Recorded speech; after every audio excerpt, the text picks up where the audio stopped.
சொல்லும் செயலும் ஒன்றான தமிழின் மறுதலிக்க முடியாத எழுத்தாளர் ஜெயந்தன் அவர்கள். அவரின் மறைவுக்கு பின் ஜெயந்தனின் மகன் சீராளன் ஜெயந்தன் தமது தகப்பனார் பெயரில் ஜெயந்தன் விருதுகளை வழங்கி வருகிறார். கூடவே ஜெயந்தன் சிந்தனை கூடல் என்ற அமைப்பின் வழியே நூல் அறிமுகம் கூட்டத்தையும் நடத்தி வருகிறார். அவ்விதமாகவே எழுத்தாளர் தேவ சுப்பையாவும் தமது தகப்பனார் பெயரில் ராம சே சுப்பையா அறக்கட்டளை நிறுவி சிறந்த சிறுகதைகளுக்கு பரிசளித்து வருகிறார்.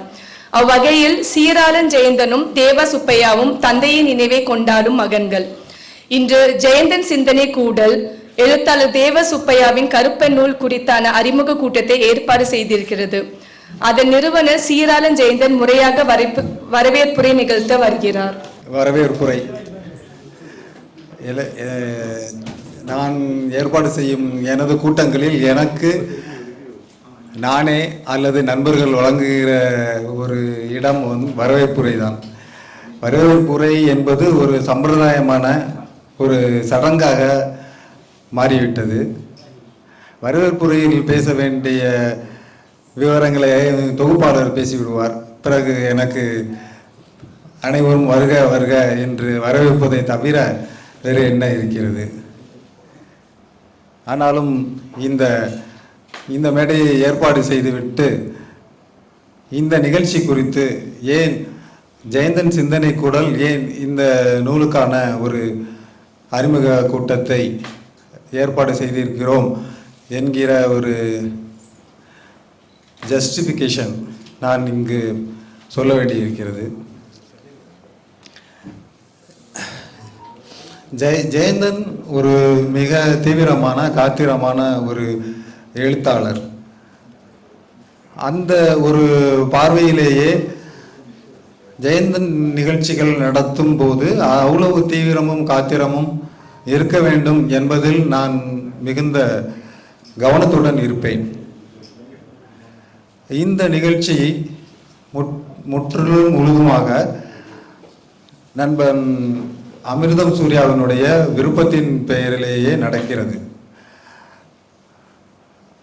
அப்படி அமிர்தம் சூர்யாவின் பொதுவான ஒரு கொள்கை என்னவென்றால்,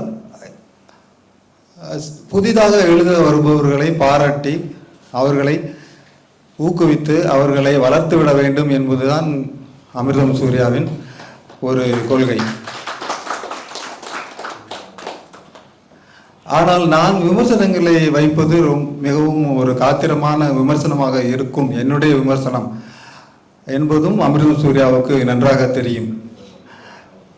கல்கியில் இருக்கும்போது கல்கி நடத்திய சிறுகதை போட்டியில் முதல் பரிசு பெற்ற ஒரு கதையை நான் முகநூலில் வைத்த விமர்சனத்தை படித்துவிட்டு அந்த எழுத்தாளர் எனக்கு இந்த விருது வேண்டாம் என்று மறுதளித்து விட்டார். அதே மாதிரி இங்கே வர்க்கானம் நம்ம தமிழன் காசி நம்ம அதனுடைய பதிப்பகத்தார் நல்லூர் தான் பதிப்பிட்டார் அந்த புத்தகத்தை. அதையும் மேடையில் நான் கொஞ்சம் காட்டமான விமர்சனத்தை வைத்துவிட்டு, சரி இவ்வளோ காட்டமாக விமர்சனம் செய்ய வேண்டாமே என்று அதிலிருந்து நான் ஒரு முடிவெடுத்திருக்கிறேன். விமர்சனத்தை வைத்துவிட்டு அது ஒரு நல்ல போக்கில் செயல்படுகிறதா என்பது எனக்கு தெரியவில்லை. ஆனால் விமர்சித்த பிறகு எனக்கு மிகுந்த அது ஒரு கஷ்டத்தை தந்து விடுகிறது. ஏன் நாம் இவ்வளோ காத்திரமாக ஏன் பேச வேண்டும் என்று.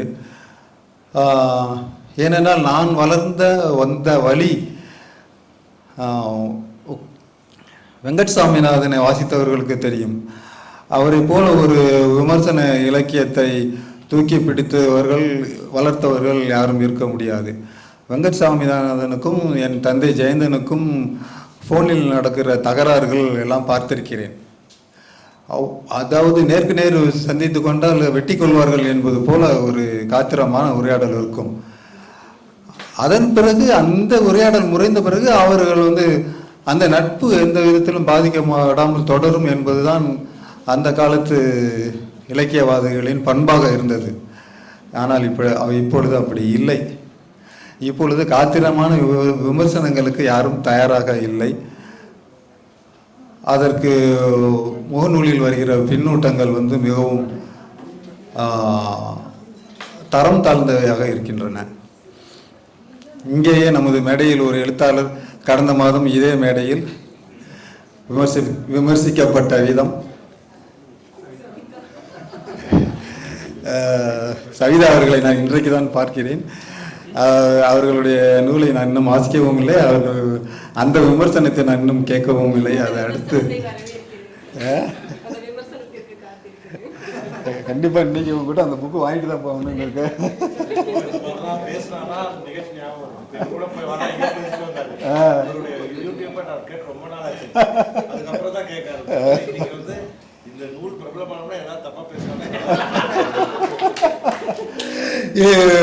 ஸோ அந்த மாதிரியான இன்னைக்கு நம்ம முதல்ல எடுத்துக்கொள்ள வேண்டிய ஒரு உறுதிமொழி வந்து இது ஒரு இலக்கிய விமர்சன கூட்டம் இல்லை.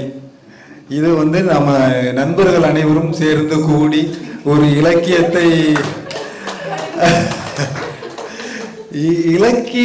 முன்னிறுத்தி நாம் ஒரு டீ கடையிலோ இல்லது ஒரு பஸ் பிரயாணத்திலோ இல்லை எங்கேயாவது ஒரு கோயிலிலோ ஒரு முக்கியமாக ஒரு கல்யாண வீட்டு சாப்பாட்டிற்கு பிறகு ஓய்வாக அமர்ந்து உரையாடி கொண்டு இருப்போம் அல்லவா, அதே போல ஒரு இலகுவான ஒரு மனநிலையுடன் இந்த கூட்டத்தை அணுகலாம் என்று நினைக்கிறேன். நேற்று முகநூலில் நான் பதிவிட்டது, ஜெயந்தன் ஒரு கடைசி வரை அசைக்க முடியாத நாத்திகவாதி. அவர் கடைசி வரை அப்படிப்பட்ட ஒருவருடைய பெயரில் நடக்கிற இந்த கூட்டம் கருப்பன் என்கிற கடவுள் சார்ந்த ஒரு நூலை பற்றி நடத்த வேண்டுமா அப்படி என்பது எனக்கு உள்ளே இருந்த ஒரு கேள்வி. ஆனால் தலைப்பு தான் கற்பனை தவிர இது கற்பனை பற்றிய நூல் அல்ல. கருப்பன் அந்த சமூகத்தில் ஏற்படுத்திய தாக்கம், அதை சுற்றி நடந்த அன்றைய வாழ்வு நிகழ்வுகள், அந்த நிகழ்ச்சிகள், அதைத்தான் எழுதியிருக்கிறார். கற்பனை நாம் குருதெய்வம் என்று சொன்னாலும் கற்பன் போன்ற சிறு தெய்வங்கள் நம்மிடையே வாழ்ந்த நாம் மதிக்கத்தக்க அன்றைய நாளின் ஒரு முக்கியமான கதாபாத்திரம். அதை நாம் கடவுளாகத்தான் பார்க்க வேண்டும், கடவுளாகத்தான். அது இன்றைய கடவுள் என்கிற மதிப்பீட்டில் நாம் அதை பார்க்க வேண்டும் என்கிற அவசியம் இல்லை. கருப்பன் நான் என் தந்தையின் வழியில் நாத்திகனாகவே வளர்ந்து வந்திருந்தாலும் கருப்பன் என்னுடைய வாழ்க்கை முழுவதும் என்னுடனேயே வந்திருக்கிறார் என்றே சொல்ல வேண்டும். தேவசுப்பையா வாழ்ந்த அதே பகுதியில் கிட்டத்தட்ட கல்லுப்பட்டி தெரியுமா, கல்லுப்பட்டியில் தான் நான் படித்தவன். ஸோ கல்லுப்பட்டி, நான் வாழ்ந்த கிராமத்திற்கும் கல்லுப்பட்டிக்கும் நடுவே சோழப்பட்டி என்ற ஒரு கிராமம் இருக்கிறது. அந்த கிராமத்தில் ஆன் த ரோடு ஒரு பெரிய ஐயனார் குதிரையில் உட்காந்துருக்கிற ஒரு கோயிலும் அதுக்கு பக்கத்தில் கருப்பண்ணசாமியும் இருப்பார்கள். ஸோ கருப்பண்ணசாமி நான் பள்ளி காலங்களில் சைக்கிளில் அந்த வழி செல்லும் போதே அவர் எனக்கு கருப்பன் அறிமுகமாக இருக்கிறார். என்னுடைய சூர்யா சீட்டு கொடுக்க வந்துட்டாரோன்னு பார்த்தேன். ஒளிவண்ணன் சீக்கிரமாக கிளம்பணும்னு சொல்லியிருக்கிறதுனால சீட்டு கொடுக்கல. ஸோ அப்பொழுது இருந்தே என்னுடைய குலதெய்வம் இருக்கிற கோயிலிலும் கருப்பண்ணசாமி இருக்கிறார். கருப்பண்ணசாமி என்கிற ஒரு கதாபாத்திரம் இல்லை, கருப்பன் என்கிற ஒரு கதாபாத்திரம் என்னுடைய வாழ்விலும் தொடர்ந்து வந்து கொண்டே தான் இருக்கிறார். அதுவும் இன்னைக்கு இங்கே பாட போகிறாங்க அப்படின்னு சொன்னதும் நான் கருப்பன் பற்றிய ஒரு பாடலை தான் எதிர்பார்த்தேன். சமீபத்தில் விஜய் டிவியில் பிரபலமாகி கொண்டிருக்கிறது கருப்பண்ணசாமி பாடல்கள் தான்.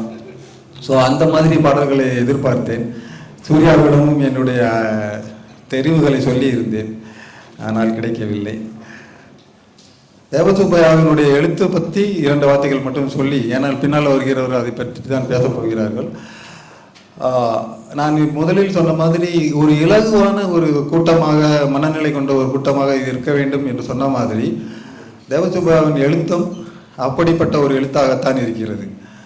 அவர் தனது மகளின் தோழிகளுடன் வீட்டில் உட்கார்ந்து தன்னுடைய பழைய கனவுகளை, கதைகளை எப்படி சொல்லி கொண்டிருந்தாரோ அதைத்தான் எழுதியிருக்கிறார்.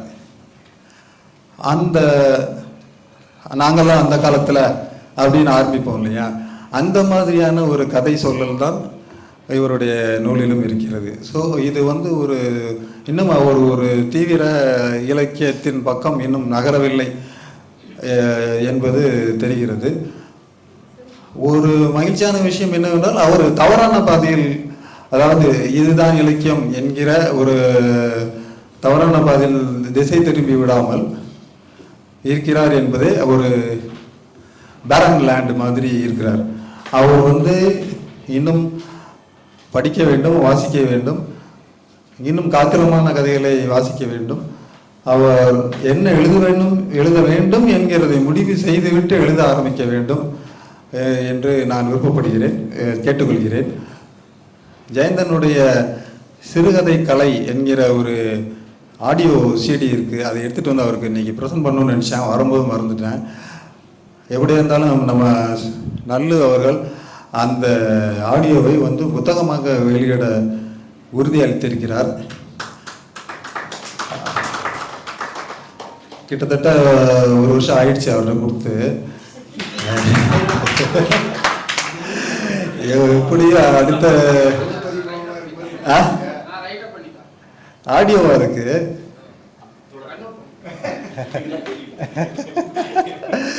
ஸோ அந்த புத்தகம் நிச்சயமா நான் வந்து வெளியிட்டது தேவசுப்பாவுக்கு நான் ஒரு காப்பி கொடுப்பேன். துபாயில் வாழ்வதால் தேவசுப்பாவுக்கு கொஞ்சம் இலக்கிய பரிச்சயம் என்பது குறைவாக இருக்கிறது. மற்றபடி அவர் கருப்பன் கதையில் கி. ராஜநாராயணனுக்கு இணையாக எழுத வேண்டும் என்ற முயற்சியை அவர் எடுத்துக்கொண்டிருக்கிறார். அந்த பகுதியின் மொழி அவரிடம் இருக்கிறது, அந்த பகுதியின் கதை அவரிடம் இருக்கிறது. அதிலிருந்து வாழ்வு துயரங்களின், வாழ்வியலின் கொடூரங்களை அவர் என்ன கண்டெடுத்து நமக்கு சொல்கிறார் என்பதுதான் கேள்வி. இந்த கேள்வி அவர் தனக்குத்தானே கேட்டுக்கொள்ள வேண்டும். அந்த கேள்விக்கான விடை கிடைக்கும் போது அவருடைய சிறுகதைகள் இன்னும் மேலே வரும். அவர் மேலும் நிறைய எழுதி வெற்றி பெற வேண்டும் என்று வாழ்த்தி வரவேற்புரை கொடுத்தார்கள். மேடையில் இருக்கும் அனைவரையும் வருக வருக என்று வரவேற்று விடைபெறுகிறேன்.